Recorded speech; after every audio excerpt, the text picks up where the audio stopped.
اعوذ باللہ من الشیطان الرجیم بسم اللہ الرحمن الرحیم وقیل للذین اتقوا ماذا انزل ربکم، جو اہل تقوی ہیں، اللہ سے ڈرنے والے ہیں، جن کے دلوں میں وہ اخلاقی حس جو ہے وہ بیدار ہے، ابھی ان کی روح جو ہے وہ مری نہیں ہے، ابھی زندہ ہے، بیدار ہے۔ جب ان سے پوچھا جاتا ہے ماذا انزل ربکم، یہ کیا نازل کیا آپ کے پروردگار نے، جو محمد جو سنا رہے ہیں کلام، یہ کیسا ہے؟ قالوا خیرا، وہ کہتے ہیں بہت خیر، بہت بھلا، ہماری خیر کے لیے، ہماری بھلائی کے لیے۔ للذین احسنوا فی ہذہ الدنیا حسنہ، ایسے لوگ جنہوں نے اس دنیا کی زندگی کے اندر احسان کی، نیکی کی، بھلائی کی روش اختیار کی، ان کے لیے دنیا میں بھی حسنہ ہے، ولدار الآخرۃ خیر، اور آخرت کا گھر تو بہت ہی بہتر ہے، وَلَنِعْمَ دَارُ الْمُتَّقِينَ، اور کیا ہی اچھا ہے وہ متقیوں کا گھر۔ جنات عدن يدخلونها، وہ تو ریزیڈینشل گارڈنز ہوں گے، رہنے والے باغات ہوں گے جن میں وہ داخل ہوں گے، تجری من تحتها الانہار، ان کے دامن میں ندیاں بہتی ہوں گی، لہم فیہا ما یشاؤون، اور ان کے لیے وہاں ہر وہ شے ہوگی جو وہ چاہیں گے۔ کذالک یجزی اللہ المتقین، اس طرح اللہ بدلہ دے گا اپنے متقی بندوں کو۔ الذین تتوفاہم الملائکۃ طیبین، جن لوگوں کو جب فرشتے جو ہیں جب قبض کریں گے ان کی روحیں، تو وہ کریں گے، وہ بہت ستھری ہوں گی، روحیں بھی ستھری ہیں اور ان کی زندگیاں پاک و صاف ہیں۔ یقولون سلام علیکم، تو فرشتے خود ان سے کہیں گے آپ پر سلام ہو، ادخلوا الجنہ، جنت میں داخل ہو جائیے، بما کنتم تعملون، اپنے اعمال کے نتیجے میں۔ هل ينظرون الا ان تاتيهم الملائکۃ، تو اب یہ کس شے کے منتظر ہیں سوائے اس کے کہ فرشتے آ جائیں آدم کے، اور یاتی امر ربک، یا آپ کے رب کا فیصلہ آ جائے۔ یعنی یہ قریش جو ہیں، آپ ان کو دعوت دے رہے ہیں، سمجھا رہے ہیں، قرآن 2/3 نازل ہو چکا ہے، یہ سب کچھ سن کر جو ابھی کس چیز کے منتظر ہیں؟ اب تو پھر آخری بات یہی رہ گئی ہے کہ فیصلے کا دن آ جائے، فرشتے آ جائیں، آپ کا رب آ جائے، وجاء ربک والملک صفا صفا وجیء یومئذ بجہنم یومئذ یتذکر الانسان وانیٰ لہ الذکریٰ، اس دن ان کو ہوش، ان کے ہوش آئیں گے، انہیں ہوش آئے گا، اور اس دن کا ہوش آنا کس فائدے کا؟ فَهَلْ يَنظُرُونَ إِلَّا أَن تَأْتِيَهُمُ الْمَلَائِكَةُ، تو کس چیز کے منتظر ہیں یہ سوائے اس کے کہ آ جائیں ان کے اوپر فرشتے، اور یاتی امر ربک، یا آپ کے رب کا کوئی فیصلہ آ جائے۔ کذالک فعل الذین من قبلہم، یہی روش اختیار کی تھی انہوں نے بھی جو ان سے پہلے تھے۔ وما ظلمہم اللہ، اللہ نے ان پر ظلم نہیں کیا، قوم عاد پر، ثمود پر اللہ نے ظلم نہیں کیا، ولکن کانوا انفسہم یظلمون، وہ خود اپنی جانوں پر ظلم کر رہے تھے۔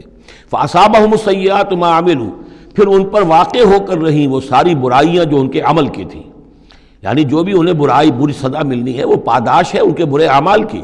وحاق بہم، اور وہی شے جو ہے اس نے ان کو گھیر لیا، ما کانوا بہ یستہزئون، جس کا کہ وہ استہزاء کیا کرتے تھے، مذاق اڑایا کرتے تھے۔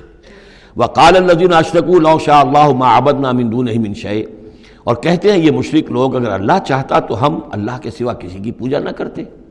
اللہ تو علی کل شیء قدیر ہے، ہمیں وہ کرنے ہی نہ دیتا، ہمیں روک دیتا، ہمیں اس نے روکا نہیں۔ اس کا مطلب یہ ہے کہ امپلائڈ جو ہے اس کی طرف سے پرمیشن ہے، اجازت ہے۔ قال الذین اشرکوا لو شاء اللہ ما عبدنا من دونہ من شیء نحن ولا آباؤنا، نہ ہم کسی کو پوجتے اس کے سوا، نہ ہمارے آباء و اجداد پوجتے اگر اللہ چاہتا۔ ولا حرمنا من دونہ من شیء، اور اس کے حکم کے بغیر ہم نے کسی شے کو حرام نہ قرار دیا ہوتا۔ کذالک فعل الذین من قبلہم، اسی طرح کیا تھا انہوں نے بھی کہ جو ان سے پہلے تھے۔ فَهَلْ عَلَى الرُّسُلِ إِلَّا الْبَلَاغُ الْمُبِينُ، تو ہمارے رسولوں پر سوائے واضح طور پر پہنچا دینے کی اور کوئی ذمہ داری نہیں ہے۔ اس قسم کی جو کٹ حجتی ہے اور کج بحثی ہے، اس میں ہمارے رسول جو ہیں وہ تمہارے ساتھ جو ہے نہیں الجھیں گے، ان کا کام ہے پہنچا دینا، اگر انہوں نے پہنچا دیا ہے تو ان کا فرض ادا ہو گیا، باقی یہ کہ جواب دہی تمہیں کرنی ہے۔ وَلَقَدْ بَعَثْنَا فِي كُلِّ أُمَّةٍ رَسُولًا، اور ہم نے تو ہر امت میں ایک رسول بھیجا، ان اعبدوا اللہ واجتنبوا الطاغوت، وہ یہی پیغام لے کر آئے کہ اللہ کی بندگی کرو، پرستش کرو، اور طاغوت سے بچو، طاغوت کا انکار کرو۔ یہ سورہ بقرہ میں ہم پڑھ چکے ہیں، فمن یکفر بالطاغوت ویؤمن باللہ فقد استمسک بالعروۃ الوثقی، طاغوت طغا سے ہے، طغا سرکشی، جو بھی سرکش ہے اللہ کی بندگی اور اطاعت سے سرتابی کر رہا ہے وہ طاغوت ہے، وہ انسان ہو، وہ جن ہو، وہ کوئی ادارہ ہو، وہ کوئی ریاست ہو، کانسٹیٹیوشن ہو، کچھ بھی ہو، جو بھی اللہ کی ہدایت کا پابند نہیں ہے اور بندگی کے حد سے تجاوز کر کے وہ گویا کہ خود حاکمیت کا مدعی بن جائے، وہی طاغوت ہے۔ واجتنبوا الطاغوت، اللہ کی بندگی کرو اور طاغوت سے کنارہ کشی کرو۔ فمنہم من ھدی اللہ، تو جب رسول آئے یہ دعوت لے کر تو ان کی قوموں میں سے کچھ وہ بھی ہوئے جن کو اللہ نے ہدایت دے دی، وَمِنْهُمْ مَنْ حَقَّتْ عَلَيْهِ الضَّلَالَةُ، اور ایسے بھی ہوئے کہ جن پر مسلط ہو چکی تھی گمراہی۔ فَسِيرُوا فِي الْأَرْضِ، تو پھر گھومو پھرو زمین کے اندر، فَانظُرُوا كَيْفَ كَانَ عَاقِبَةُ الْمُكَذِّبِينَ، اور دیکھو پھر جھٹلانے والوں کا انجام کیسا ہوا۔ تمہارے قافلے جاتے ہی ہیں، تم اصحاب ہجر کی بستیوں سے بھی گزرتے ہو، تم نے وہ ثمود کے مسکن بھی دیکھے ہیں، ان کے کھنڈرات بھی دیکھے ہیں، تم نے وہ قوم مدین کا علاقہ بھی دیکھا ہے، تمہیں معلوم ہے کہ سدوم اور عمورہ کی بستیاں کہاں تھیں، یہ ساری چیزیں تمہارے علم میں ہیں۔ ان تحرص علی ہداہم، اے نبی صلی اللہ علیہ وسلم، اگر آپ کو بہت حرص ہے، بڑی خواہش ہے، بڑی آرزو اور تمنا ہے کہ یہ ہدایت پر آ جائیں، فإن اللہ لا یہدی من یضل، تو سن لیجئے اللہ ہدایت نہیں دیتا جس کی گمراہی پر اس کا فیصلہ ثبت ہو چکا ہو۔